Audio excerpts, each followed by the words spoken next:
Puji Tuhan. Apa kabar? Luar biasa. Puji Tuhan, Pak Pendeta Johan bersama dengan Ibu Sandra, istri, boleh hadir saat ini. Ya, setelah sudah berapa lama nih Bu Sandra? Sudah ada sebulan ya. Situasi ya, kalau hari ini boleh hadir bersama, artinya bahwa satu, kerinduan yang dalam untuk lebih lagi ya bersekutu dengan Tuhan. Yang kedua, menandakan bahwa sudah bisa membawa diri ini. Ya, kalau selama ini mungkin ada di rumah ya, tapi kita percaya dengan kehadiran Bu Sandra sudah, walaupun masih terbatas tapi sudah pulih ya. Terutama roh kita seringkali terbelenggu. Roh kita yang seringkali terbelenggu. Tapi kembali lagi, situasi kondisi fisik kita itu tidak boleh membelenggu roh kita ya. Nah, oleh sebab itu puji Tuhan, kita yang sehat-sehat harus lebih giat lagi. Puji Tuhan kalau hari ini kita boleh bersama-sama untuk boleh beribadah hari ini. Tidak hanya kita, tapi seluruh umat percaya, umat Kristen, umat yang diselamatkan hari ini, baik pagi, siang, sore sampai dengan malam hari ya, boleh datang kepada Tuhan untuk beribadah.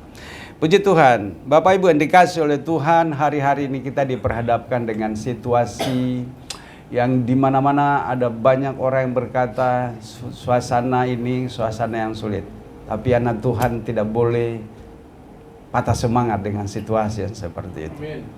Karena Tuhan menjanjikan bahwa Dia akan selalu menyertai, Dia akan selalu menolong. Oleh sebab itu, mari kita lebih giat lagi untuk ya beribadah kepada Tuhan, menghampiri hadirat Allah. Ya, apapun situasi, kondisi, yang keadaan kita, dekatkan diri kita dengan Tuhan. Karena janji Tuhan bahwa apabila kita datang berseru dan berdoa kepadanya, Dia akan dengarkan doa kita.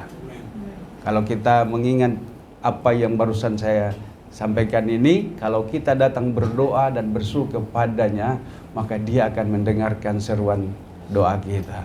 Karena Dia yang berjanji bahwa Dia akan memelihara, Dia akan menjagai, Dia akan melindungi kita.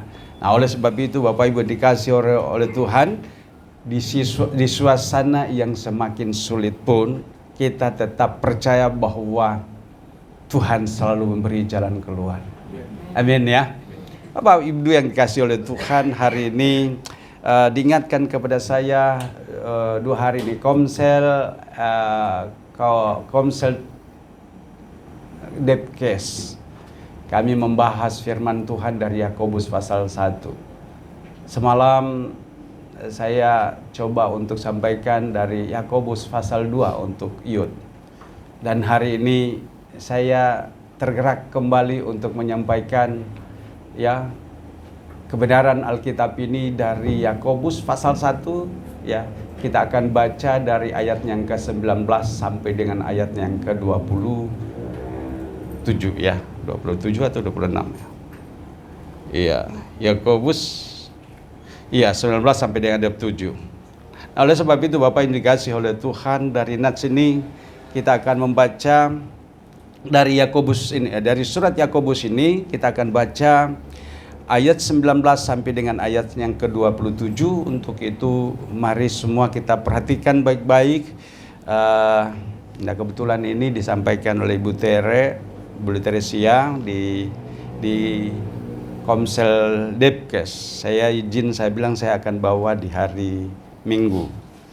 Nah, ini bagus sebenarnya kita sharing firman ini, tapi tidak apa-apa, saya akan sampaikan secara monolog.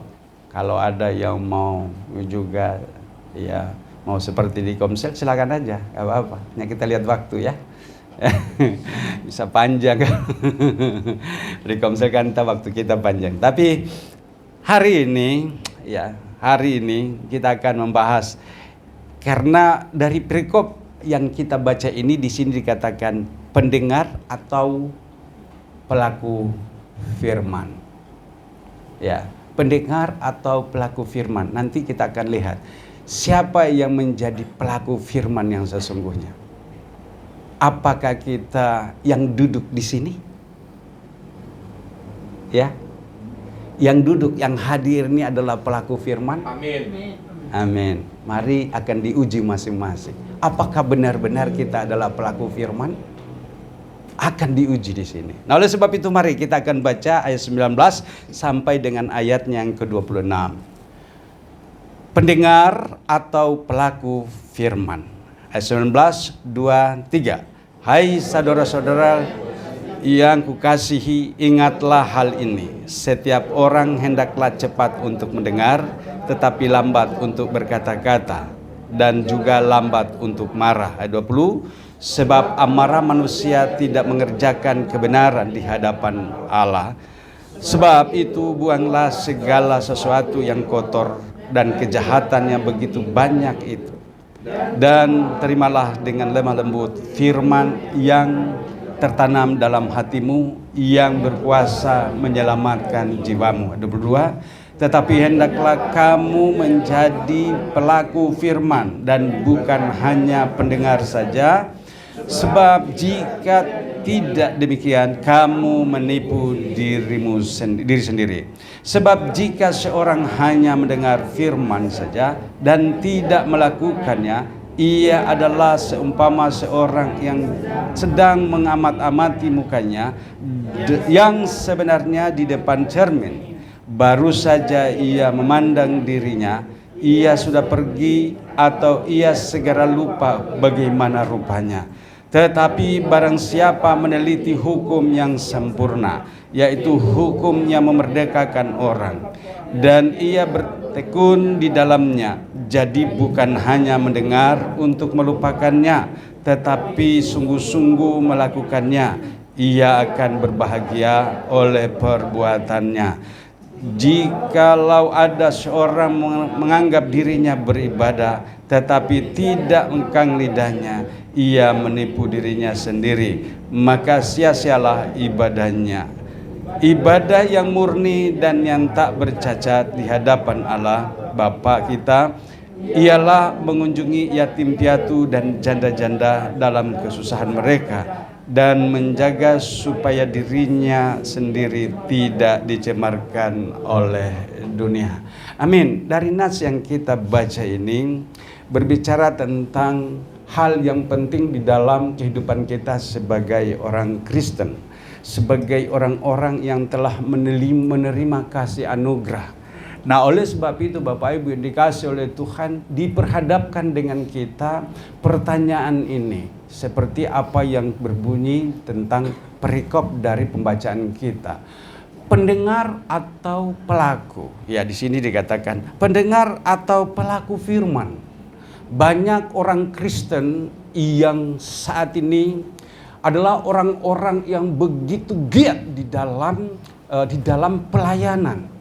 Dalam tanda kutip, pelayanan yang seperti yang saya sedang lakukan saat ini, ya, mengkhotbahkan hal-hal yang begitu penting untuk dinikmati oleh jemaat. Banyak orang yang berbicara tentang kebenaran firman Tuhan, tapi kembali lagi bahwa apakah firman itu adalah firman yang telah terimplementasi atau telah membuahkan hasil dari setiap orang yang mengkhotbahkannya. Nah, oleh sebab itu firman itu harus memang benar-benar menjadi sesuatu yang rema di dalam setiap orang yang mendengar firman itu, yang telah menerima firman itu. Apalagi dia sudah mengkhotbahkan firman itu, apakah memang benar-benar dia adalah orang yang sudah mensosialisasikan atau orang yang sudah mempraktekkan seperti apa yang ditulis di dalam hal ini. Tadi malam di dalam ibadah untuk youth dikatakan di pasal yang kedua, ayat 15 dan 16 di sana dikatakan apakah yang dikatakan di dalam ayat yang 15. Jikalau seorang saudara-saudari sudah mempunyai pakaian dan ayat dari 14 sampai 16. Apakah gunanya saudara-saudaraku jika orang mengatakan bahwa ia mempunyai iman padahal ia tidak mempunyai perbuatan? Nah, oleh sebab itu Bapak Ibu dikasih oleh Tuhan, dari apa yang kita baca ini, apakah kita adalah pendengar dengan baik dan menjadi pelaku firman, atau hanya menjadi pendengar yang giat di dalam apa yang ia imani? Nah, oleh sebab itu Bapak Ibu dikasih oleh Tuhan, di sini ada penegasan. Di dalam apa yang dikatakan di ayat 14 ini, apakah kita adalah orang yang memiliki iman yang telah melakukan dalam sikap perbuatan kita, atau kita hanya menjadi pendengar saja? Nah, banyak orang Kristen menjadi pendengar yang baik, tapi tidak menjadi pelaku yang baik dari kebenaran firman itu. Nah, oleh sebab itu Rasul Yakobus di sini menekankan di ayat yang lebih lanjut dari Yakobus pasal 2 ini, dikatakan begini di dalam ayat yang ke-17. Demikian juga halnya dengan iman. Jika iman itu tidak disertai perbuatan, maka iman itu pada hakikatnya adalah mati. Jadi iman itu adalah sesuatu yang hidup. Kita terima firman Tuhan dan kita melakukan firman Tuhan. Itu bukan hanya semata-mata untuk saya bisa berkhotbah, saya bisa berbagi firman Tuhan. Tidak hanya demikian.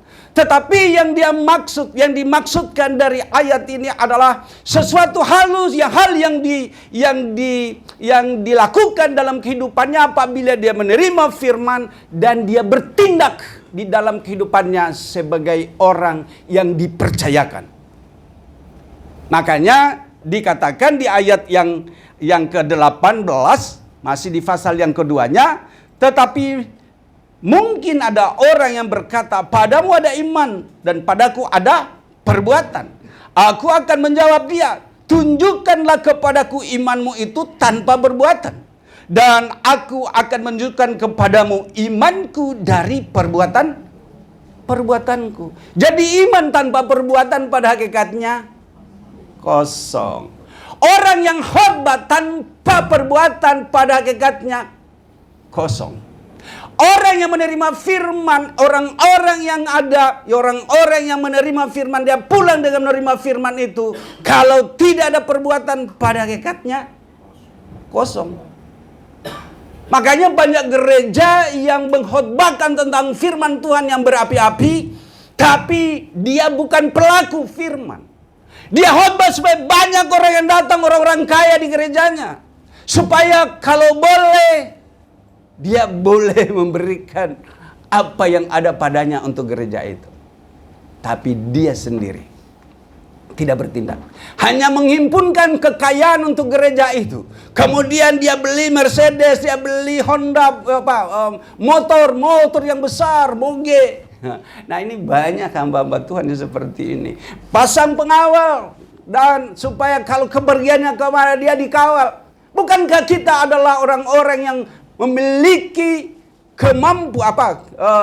kuasa untuk mengundang Roh Kudus supaya malaikatnya menyertai kita? Nggak perlu pakai pengawal. Amin. Nggak perlu pakai pengawal untuk kita pergi melayani. Nggak perlu, karena malaikat Tuhan menyertai kita. Nah, oleh sebab itu Bapak Ibu yang dikasih oleh Tuhan, banyak hamba Tuhan melenceng dari panggilannya.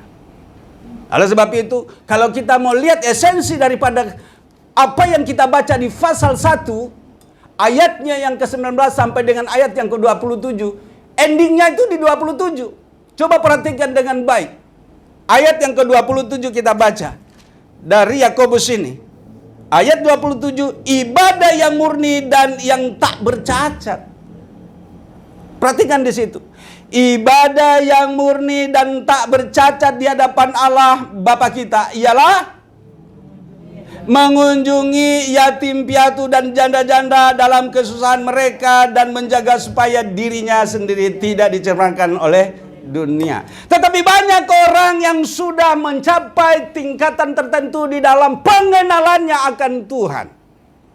Maksudnya di dalam menerima firman Tuhan dan mencerna firman Tuhan dengan baik. Tapi di dalam perbuatan masih zong. Jadi mengenal firman Tuhan, mengenal Allah di dalam kebenaran firman-Nya adalah mengubah hidup kita. Supaya kita bertindak. Katakan amin.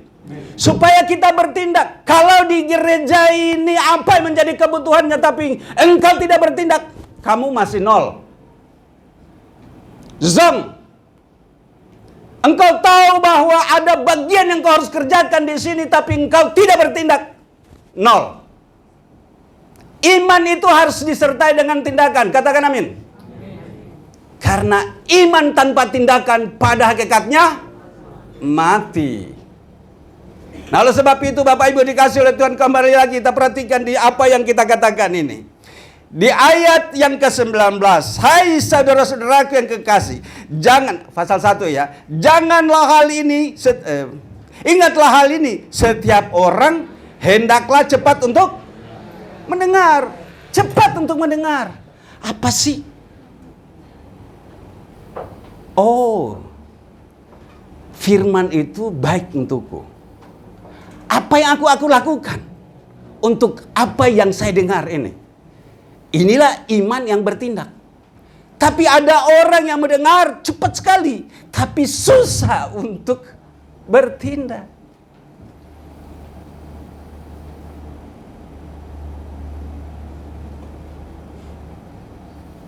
Halo? Dapat difahami ini? Amin?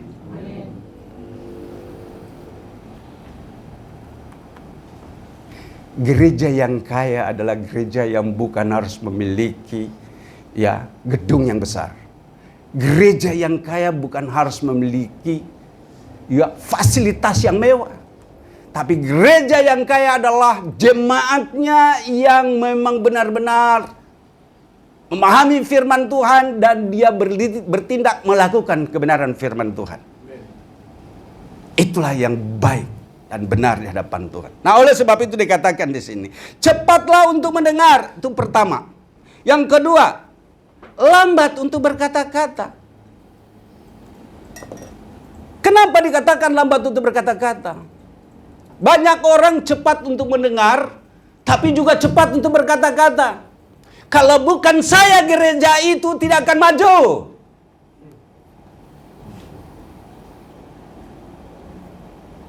Iya.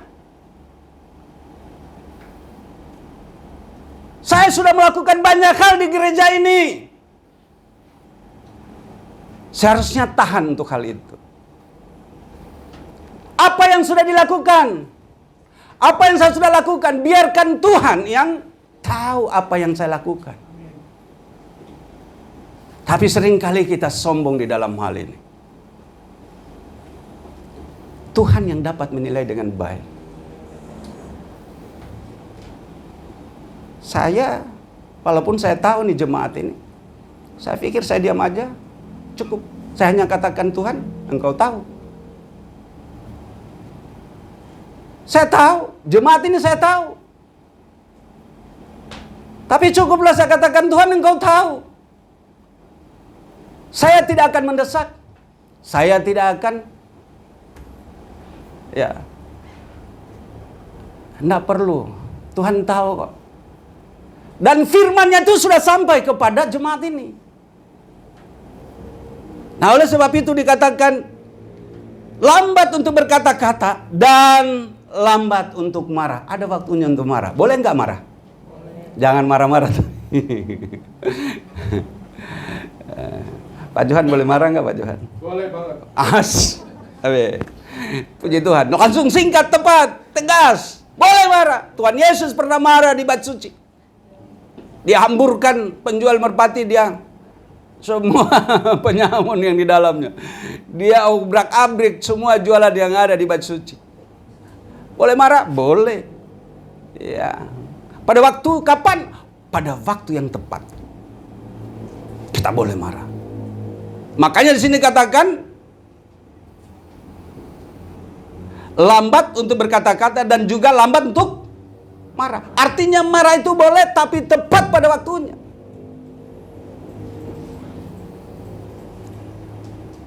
Ayat yang ke-20 dikatakan, sebab amarah manusia tidak mengerjakan kebenaran di hadapan Allah. Nah, oleh sebab itu Bapak Ibu yang dikasih oleh Tuhan, marah itu boleh. Tadi Pak Johan sudah menjawab, tegas.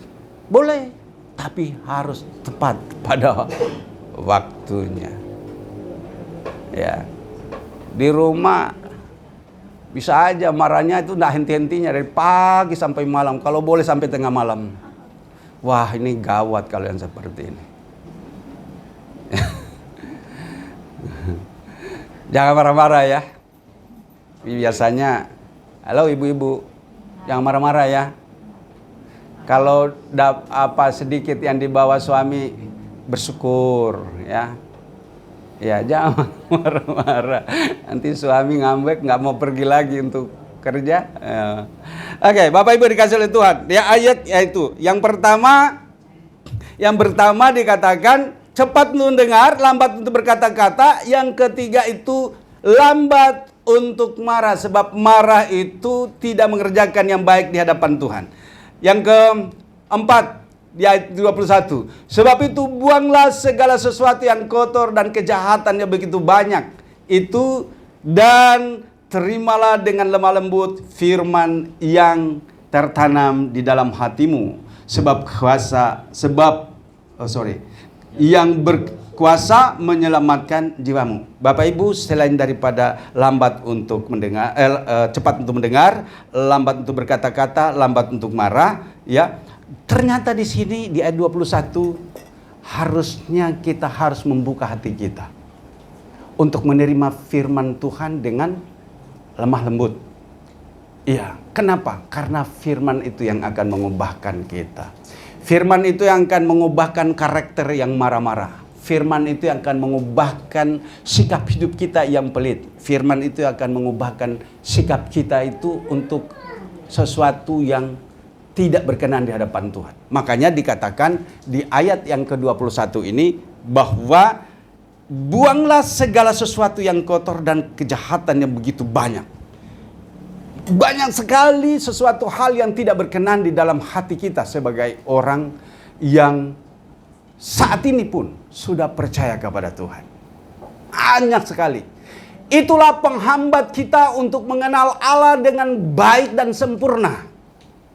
Pengenalan kita akan Tuhan yang baik dan sempurna itu tergantung bagaimana kita menerima firman, dan kita boleh merenungkan firman itu kemudian kita mulai bertindak. Ya, bertindak di dalam apa yang kita terima dari Tuhan. Pertama-tama saya kira kalau kita sebagai orang yang percaya kepada Tuhan, menghidupi firman itu, kita akan rajin untuk di dalam doa kita. Makanya ya, kita selalu giat untuk selalu bawa jemaat di dalam doa, mengajak untuk berdoa. Kenapa? Karena doa itu akan mengubahkan kita. Doa kita akan membawa kita untuk lebih maju, supaya hidup kita diubahkan lewat doa. Dan kedua, firman Tuhan. Rajin membaca firman Tuhan. Ini masih banyak ternyata. Di malam saya tanya di pemuda, ternyata masih banyak pemuda yang gak ikut baca firman. Ya. Pemuda, tadi malam saya tanya, rupanya masih ada yang belum baca. Ya. Bahkan yang ikut baca itu dari luar ada loh.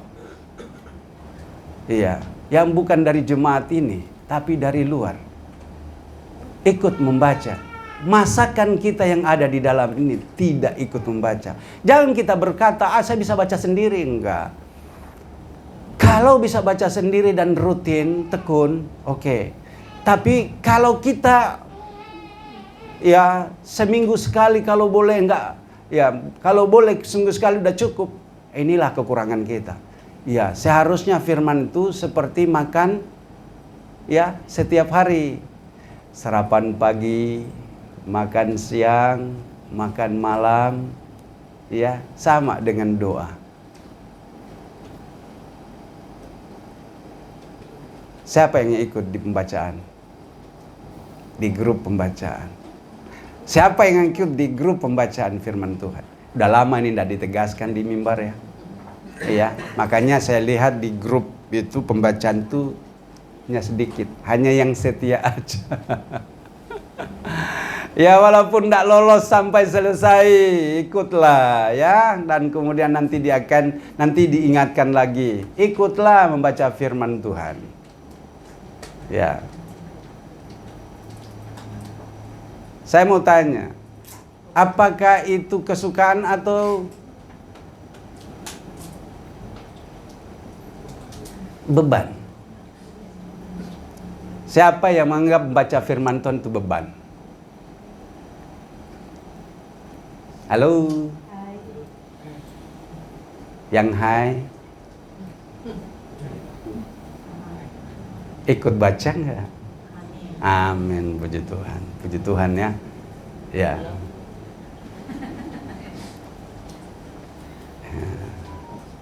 Kalau sudah membahas tentang baca firman semua ini ya. Karena hidupmu itu tidak menjadi apa-apa tanpa firman.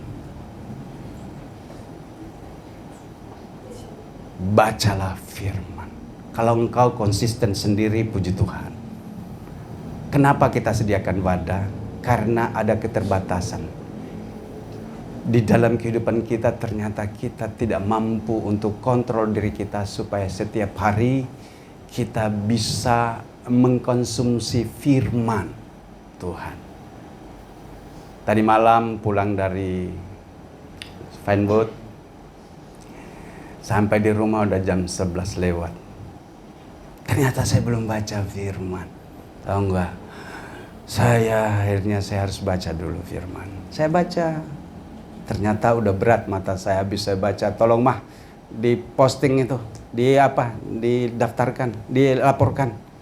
Saya langsung ambil bantal. Saya udah capek banget. Tapi tugas tanggung jawab untuk harus saya baca. Saya harus baca.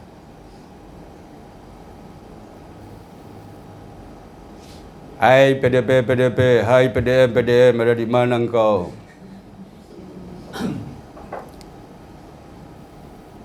Kalau engkau tidak bisa menunjukkan bahwa engkau adalah orang yang taat untuk membaca firman, itu perlu dipertanyakan.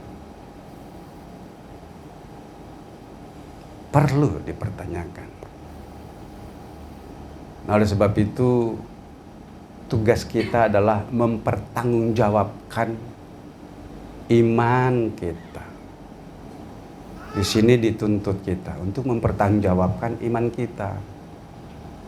Apakah kita memang adalah pelaku firman? Membaca itu adalah melakukan. Bekerja itu ya. Kata kerja itu ya Pak. Ya, itu kata kerja. Baca itu kata kerja. Kalau mendengar ini, mendengar nggak ini? Dengar ya. Pulang baca firman. Jangan tidak baca. Besok aja nanti, tunda aja nanti 3 hari, 4 hari baru baca. Itu kamu tidak bertanggung jawab atas imanmu.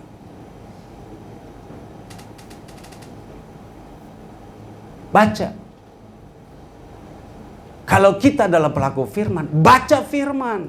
Amin. Iya. Karena firman itu adalah bagian yang menyelamatkan jiwamu. Ayat 21 bagian terakhir. Iya, dikatakan terimalah dengan lemah lembut firman yang tertanam di dalam hatimu, yang berkuasa menyelamatkan jiwamu. Firman itulah yang berkuasa menyelamatkan jiwamu. Tapi ada yang berkata, untuk apa saya baca kalau hanya baca begitu? Iya, bacalah dengan segala kerendahan hati di sini dan lemah lembut. Jangan kau berpikir bahwa baca dan baca tapi tidak. Ya salah sendiri kalau kamu baca dan tidak merenungkannya dengan baik. Harusnya engkau baca dan terimalah dengan lemah lembut firman itu. Karena firman itulah yang menyelamatkan hidupmu. Di sini dikatakan demikian. Kita lanjut ayat yang ke-22. Ayat 22 dikatakan, tetapi hendaklah kamu menjadi pelaku firman dan bukan hanya pendengar saja. Sebab jika tidak demikian kamu menipu dirimu sendiri. Nah, kita di sini ini sudah setia ini datang ibadah ini, tapi kita adalah orang-orang yang menipu diri sendiri. Ini di sini dikatakan menjadi pelaku, tetapi hendaklah kamu menjadi pelaku firman dan bukan hanya pendengar saja. Kita ini harus jujur di hadapan Tuhan. Ya, kalau mungkin orang lain tidak tahu, tapi kita di hadapan Tuhan tidak ada yang tersembunyi. Jujurlah di hadapan Tuhan bahwa saya bukan menjadi pelaku firman yang baik. Padahal firman itu di sini dikatakan bahwa firman itulah yang menyelamatkan hidupmu. Tapi kita lalai dan lalai terus.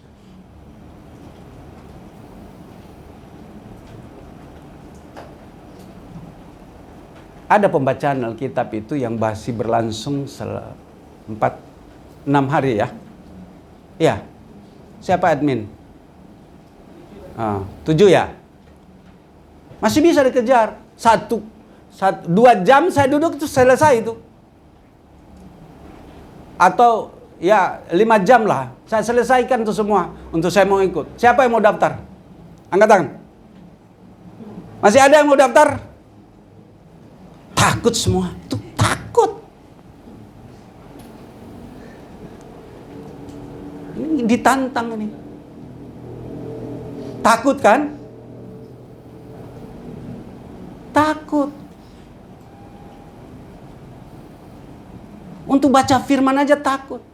Siapa yang mau daftar lagi? Masih ada, baru berlangsung 7 hari. Jangan takut untuk kejar 7 hari. Cepat itu untuk menyelesaikannya. 7 kali 3, 21 fasal. Cepat itu. Saya pulang dari Medan, perjalanan dari Medan itu ada berapa hari?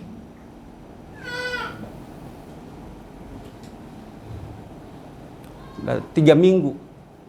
Saya kejar pulang dari Medan, di sini saya kejar. Berapa hari saya duduk dan saya selesaikan semua. Ya, karena selama di dalam perjalanan sambil nyetir mobil saya tidak mungkin baca kan. Ya, selama di sana ada kegiatan dan saya tidak baca di sana. Tapi saya pulang, saya bertanggung jawab, saya selesaikan semuanya. Baik, saya kira yang ikut di grup yang dulu itu tahu nggak berapa itu? Ada yang 7 pasal. Kemudian ditantang untuk 10 pasal. Ya, bukan untuk gagah-gagahan, bukan. Tetapi saya mau bilang ngapain juga untuk 7 sampai 10 pasal. Ya, 1 hari nggak baca udah muntah-muntah itu. Iya, mabuk. Ya, tetapi hendaklah kamu menjadi pelaku firman dan bukan hanya pendengar saja, sebab jika tidak demikian kamu menipu dirimu sendiri. Ayat 23, sebab jika seorang hanya mendengar firman saja dan tidak melakukannya, ia adalah seumpama seorang yang sedang mengamati mukanya yang sebenarnya di depan cermin, baru saja ia memandang dirinya, ia sudah pergi atau ia segera lupa bagaimana rupanya. Bapak Ibu dikasih oleh Tuhan, ini seringkali kita seperti itu. Lagi sadar ini. Wah, saya lagi bersih. Wah, saya sadar nih, saya ada ketinggalan nih. Tapi tahu nggak, daging itu mengatakan, aduh, bahkan kalau boleh ngantuk-ngantuk dulu, aduh capek aku. Enggak. Iya, akhirnya lupa, tinggalkan. Enggak bertanggung jawab. Kita itu harus bertanggung jawab bukan kepada admin pembacaan. Ya, di berapa pasal. Tetapi kita bertanggung jawab untuk menyelesaikan tanggung jawab kita itu karena kita memiliki satu hubungan dengan Tuhan yang harusnya terkoneksi terus. Ya. Oleh sebab itu Bapak Ibu dikasih Tuhan, Membaca firman itu seharusnya bukan beban, tetapi itu adalah kesukaan. Ya, sesuatu yang dibutuhkan. Katakan amin. Itu adalah kebutuhan. Karena tanpa firman sulit sekali untuk mau hidup benar, mengenal yang benar. Karena firman itulah yang akan menyelamatkan kita, yang akan membawa kita di dalam mengenal pribadi yang tidak kelihatan. Ayat 24. Ayat 25. Tetapi barang siapa meneliti hukum yang sempurna, yaitu hukum yang memerdekakan orang, dan ia bertekun di dalamnya. Jadi bukan hanya mendengar untuk melupakannya, tetapi sungguh-sungguh melakukannya, ia akan berbahagia.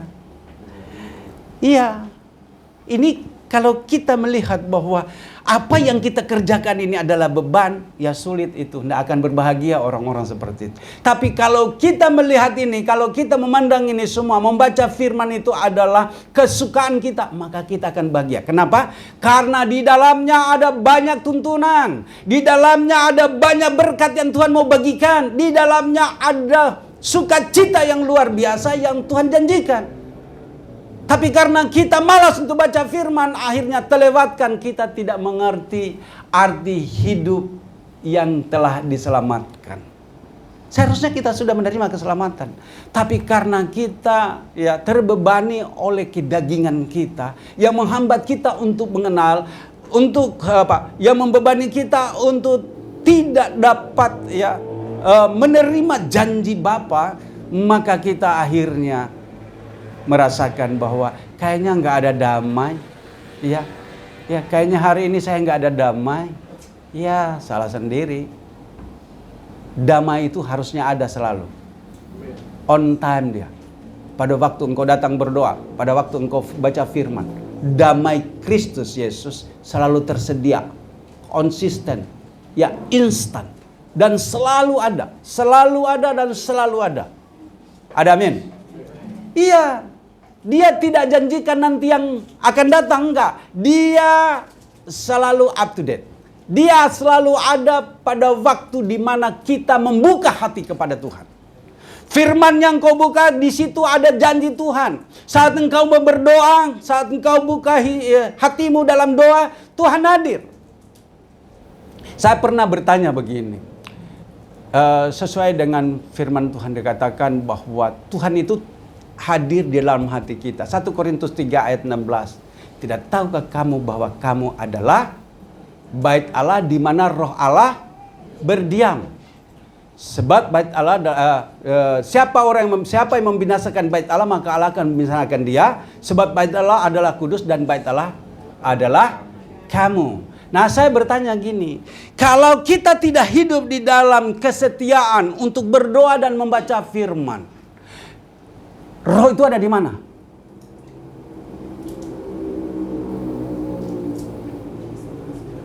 Roh Kudus itu ada di mana?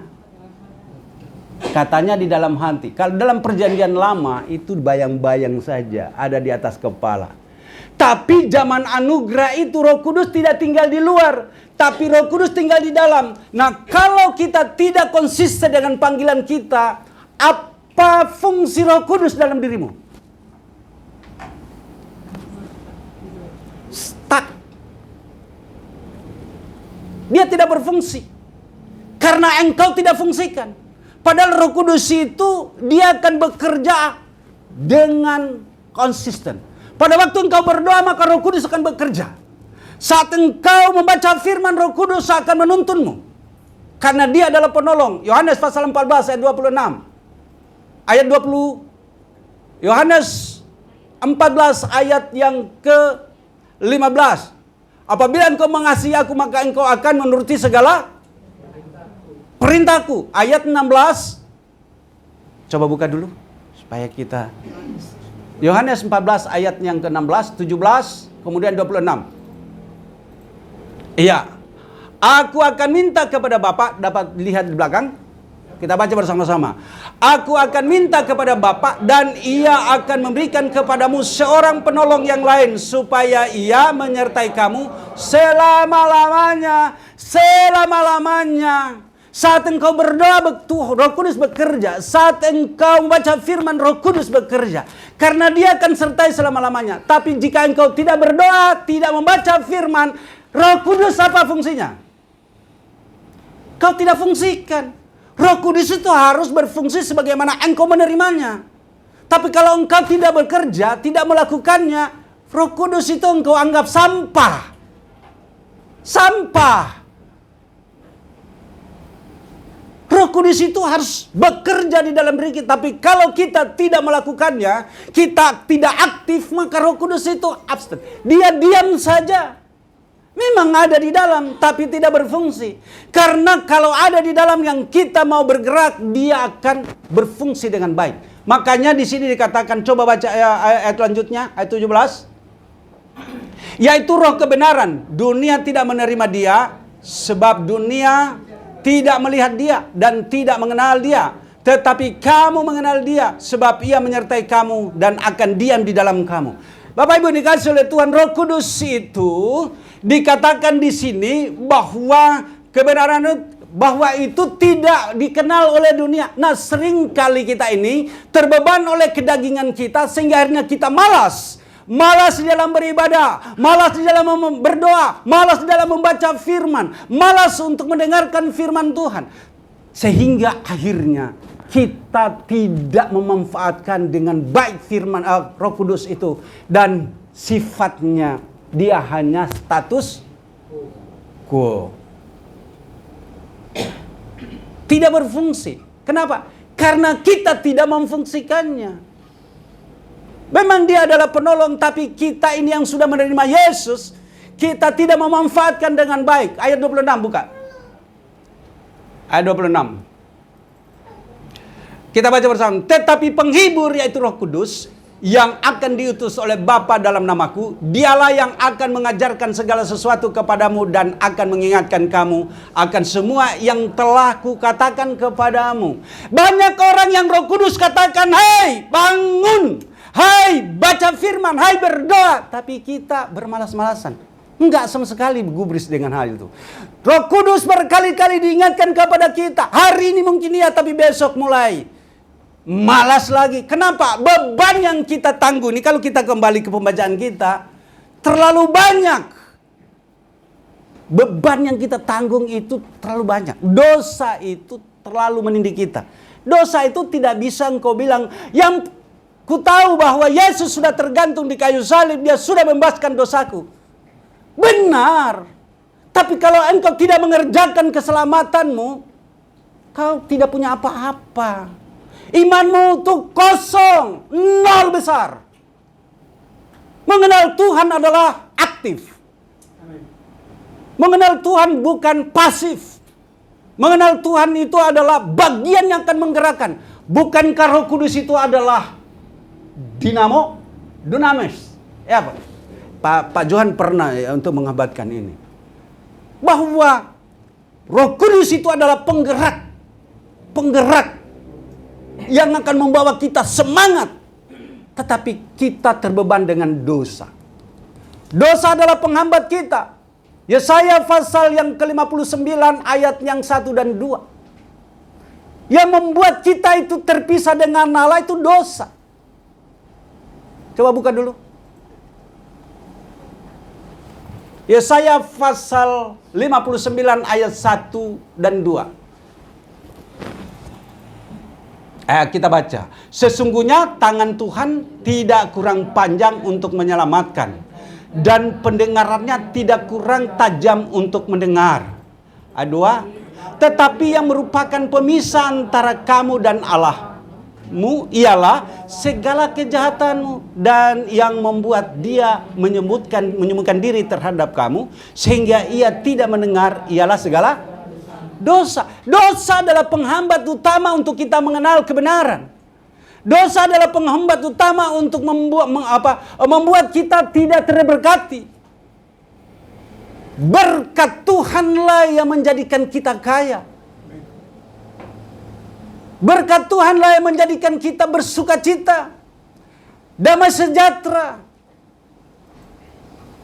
Yang menyingkapkan rahasia kebenaran firman Allah. Siapakah kita ini untuk mengenal Allah yang memiliki semuanya ini? Tetapi penolong yang setia yang datang itulah yang menyingkapkan rahasia, asalkan kita mau sungguh-sungguh. Puji Tuhan, saya melihat tadi malam pemuda, wow, dengan sukacita luar biasa, tembus Vinewood, macetnya ampun-ampun. Ya mereka naik motor, saya naik mobil, waduh. 2 jam yang seharusnya 40 menit. 2 jam saya tempuh di sana. Jangan kendur hatimu. Nanti besok kita bikin lagi di sana. Nanti, Pak Johan ya. Nanti hadir ya, Pak Johan ya. Siap. Nanti kita doakan bulan Juli kali ya. Ya, kita di sana nanti. Ya, Mak. Main mata dia. Wes sudah gini. Bapak Ibu, tidak akan ada yang dapat menghambat berkat yang engkau akan terima kalau engkau setia kepada Tuhan. Percaya sajalah. Percaya saja apa yang saya katakan ini bukan perkataanku, tetapi kata firman. Karena firman-Nya berjanji. Kalau di Yeremia 29 itu, aku tahu rancanganku atas kamu. Bukan rancangan kecelakaan, tetapi rancangan damai sejahtera yang memberikan kepadamu masa depan yang penuh harapan. Dan yang ayat yang ke-12 itu ayat 11 tadi. Ayat yang ke-12 tadi saya sudah sampaikan. Apabila engkau datang berseru dan berdoa kepadaku, aku akan mendengarkan doamu. Artinya begini. Kami sebenarnya sampai batas tertentu kami sudah tidak berdoa lagi untuk rumah. Yang kami doakan itu untuk gereja ini. Kami berdoa supaya kita dapat gedung gereja. Kita jor-joran. Akhirnya semua berdoa untuk gedung gereja. Kalau boleh yang di ujung sana. Apa yang terjadi Bapak Ibu? Tuhan tidak jawab itu. Lalu kita putus asa. Oh tidak. Justru dengan tidak dijawab yang sana, itu adalah jawaban dari doa kita untuk tidak terlibat utang. Bayangin aja kalau kita sudah jadi dengan saat ini yang tidak setia untuk geradu, apa jadinya nantinya? Ketua pembangunan pasti akan dikejar-kejar, saya pun akan dikejar-kejar. Coba kalau jadi. Dan ternyata kita tidak mampu untuk membayar, karena pasti akan masuk kredit. Jadi dengan tidak terjawabnya itu adalah jawaban dari doa untuk kita tidak terlibat utang. Jadi jangan ada yang bersedih. Dalam hal ini kita masih dapat ini. Ini luar biasa nih tempat. Ditambah dengan yang tempat sana. Tadinya kita bergumul. Tapi saat ini Tuhan begitu luar biasa. Tuhan begitu luar biasa. Patutlah kita bersyukur kepada Tuhan. Patut kita bersyukur kepada Tuhan. Ini penggenapan daripada nyanyian kita setiap akhir dari ibadah. Allah turut bekerja dalam segala sesuatu untuk mendatangkan kebaikan bagi setiap orang yang mengasihinya, yang terpanggil sesuai dengan rencananya.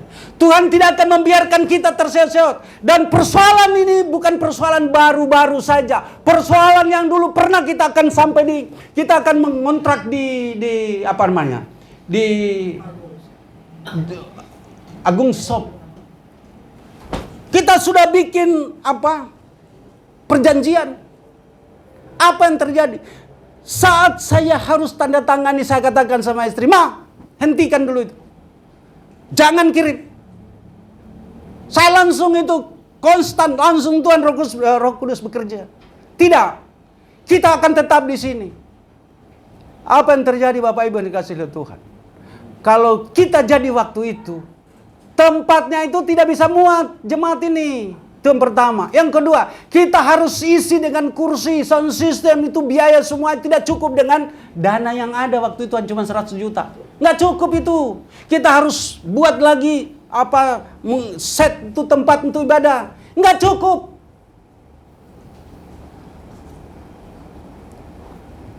Ada lagi tempat yang kita dikasih di sana untuk kita sewa. Semuanya itu adalah bagian daripada proses proses iman kita untuk menuju kepada satu yang disebut dengan berbahagia. Janji Bapa. Tuhan itu selalu menuntun.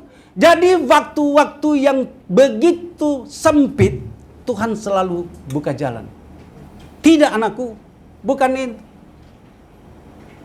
Dulu membuat proposal. Setelah sudah selesai, saya kasih sama bendahara sama sekretaris. Mereka tanda tangan. Begitu tanda tangan, saya belum tanda tangan. Sepulang ke rumah, saya berdoa, tengah malam saya bangun. Waktu saya mau tanda tangan, Tuhan katakan, tidak. Kau tidak akan hidup dengan proposal.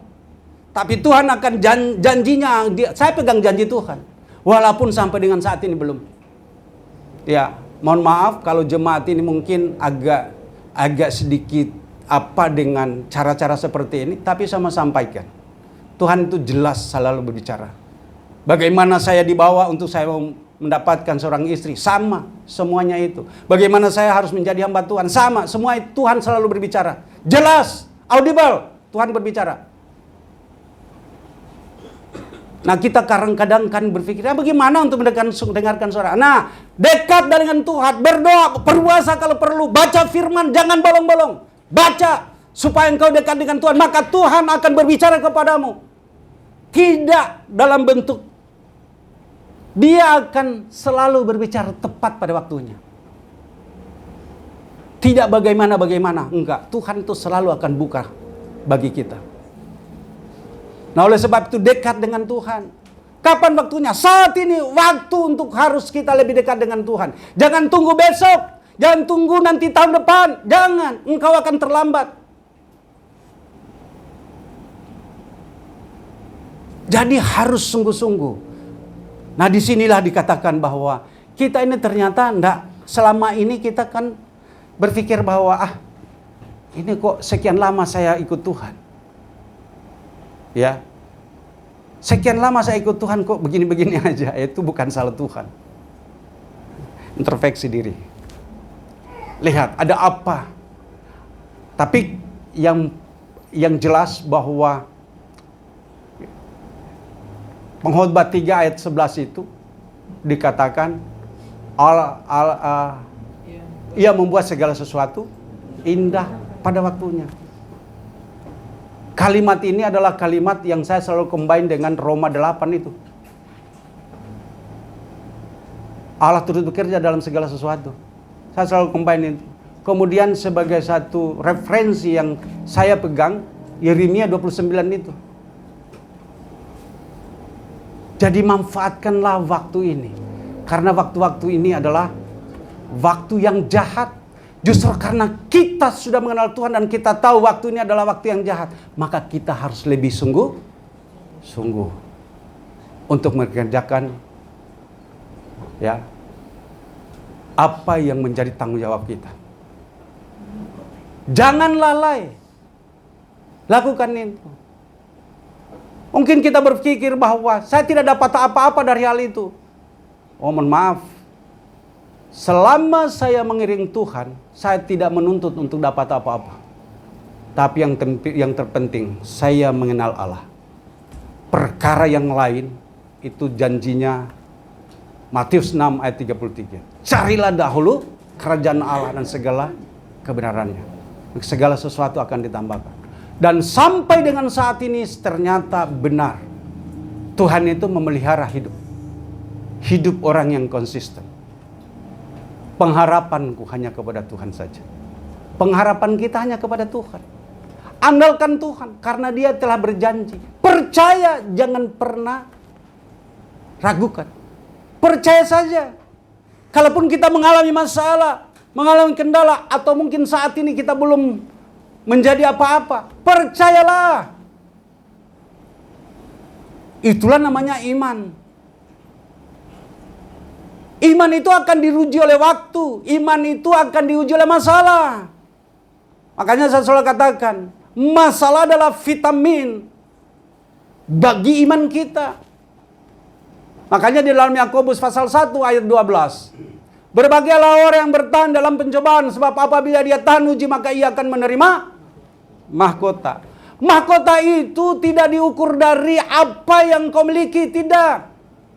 Mahkota itu akan diukur dari dirimu sendiri memandang Allah dan ada damai sejahtera. Itu tidak mesti harus orang lihat bahwa saya dalam suasana duka atau sukacita.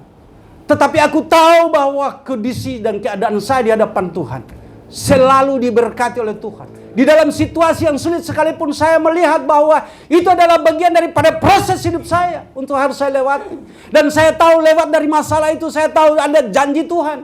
Karena untuk mendapatkan sesuatu yang baik, apalagi berbicara mahkota, maka itu harus melewati proses. Ada ujian di dalamnya, engkau harus lewati proses itu. Sebab apabila engkau mendapatkan bagian yang tanpa proses, itu adalah sesuatu yang gampangan. Hidup ini harus jelas.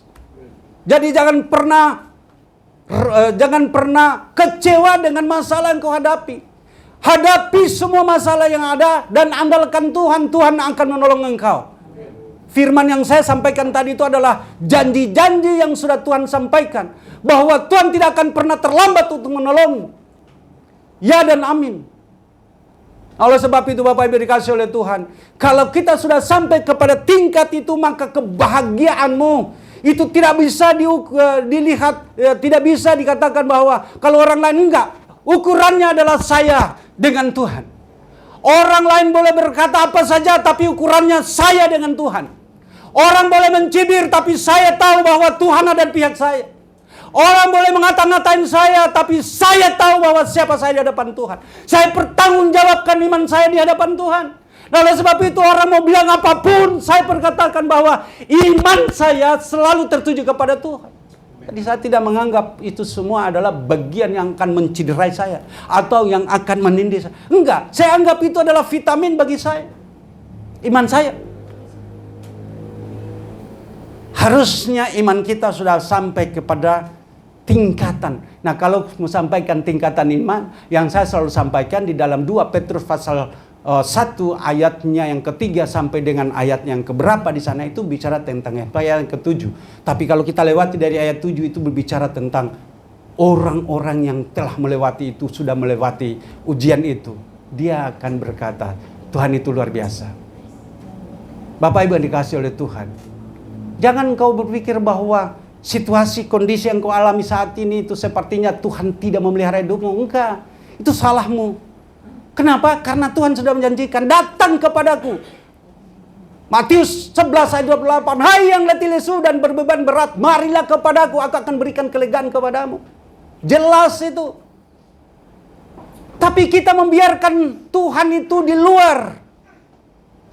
Dan kita tidak mengizinkan dia untuk bekerja di dalam kita. Kita membiarkan dia menjadi suatu hal yang tidak berharga. Andalkan Tuhan. Jangan andalkan kekuatanmu sendiri. Seringkali kita berpikir, kalau saya tidak bekerja hari ini, saya tidak makan. Itu salah dalam pandangan seperti itu. Tuhan menjamin hidupmu, katakan amin. Amin. Tuhan menjamin hidup kita. Asalkan kita mampu untuk berpandangan bahwa Tuhan itu tidak pernah, atau kita mengimani bahwa Tuhan tidak pernah meninggalkan saya. Iya, Bu Ida sudah begini-begini. Maksudnya lihat tuh jam. Enggak, sampai malam aja kalau perlu. Kita suruh orang lain tuh ibadah di ya, saya tahu itu. Saya tahu mah. Ya. Ya, mari renungkan baik-baik. Ini belum selesai, masih baru ayat berapa ini?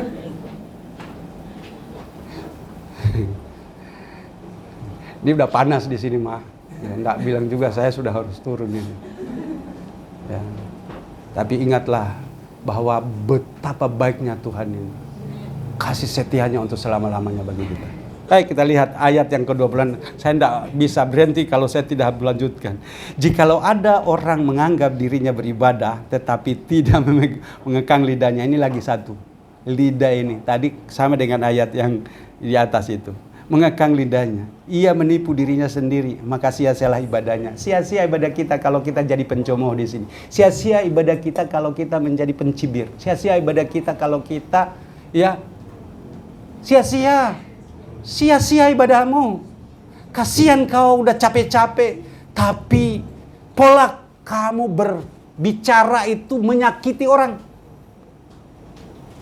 Lidah kita ini harus dijaga. Amin, itu satu orang yang amin. Lidah kita itu harus dijaga. Kita mungkin berpikir kita orang berhikmat, kemudian kita berkata-kata seperti pandangan kita, tapi belum tentu untuk orang lain. Karena iman lain itu tidak bisa kita ukur dengan pandangan pemikiran kita. Ada di mana kita akan tahu untuk berkata-kata dan hikmat Allah akan bekerja untuk memberikan, sebab Alkitab itu juga mengatakan tanpa engkau memberitahu dia, tanpa engkau menegur dia, sebenarnya dia tahu karena ada firman yang telah dia terima yang tinggal di dalam hatinya. Ada waktunya di mana dia bangkit untuk boleh mempertanggungjawabkan imannya, maka dia akan tahu, oh ya ternyata saya salah. Kemudian dia mulai merubah sikapnya, merubah pola pikirnya, merubah pola kehidupannya, sehingga akhirnya dia mulai bangkit. Dia mulai bangkit.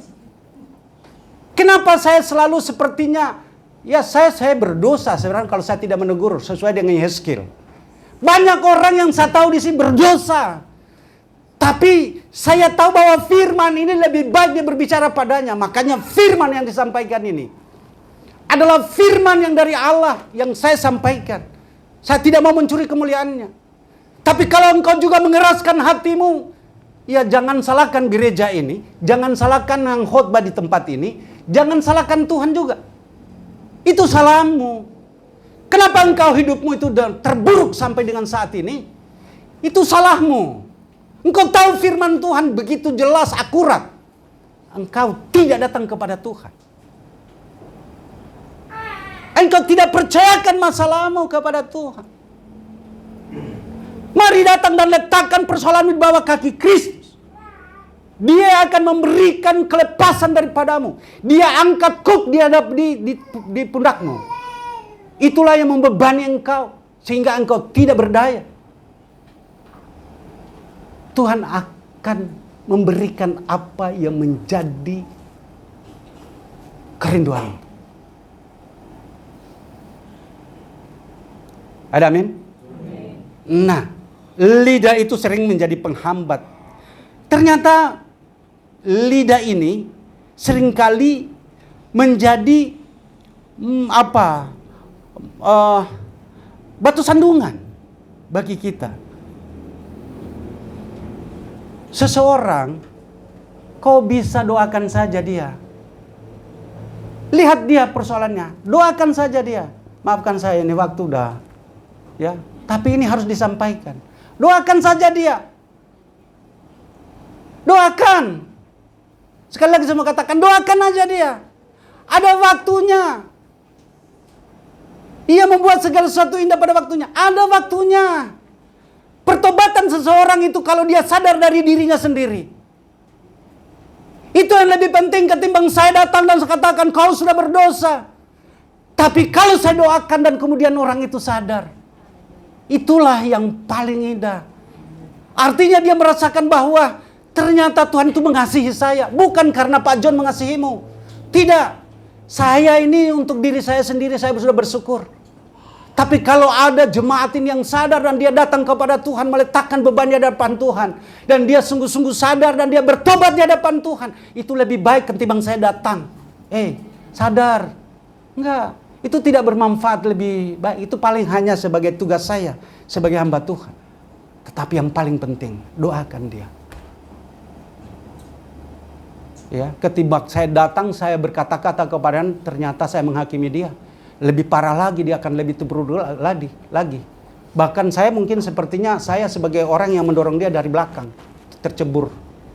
Bisa jadi seperti itu. Tapi kalau engkau doakan, ada waktunya. Kalau sudah tepat pada waktunya engkau harus sampaikan itu, juga itu Roh Kudus akan mendorong engkau. Akan memampukan engkau untuk mengatakan dengan hikmat yang dari Allah, bukan hikmat saya.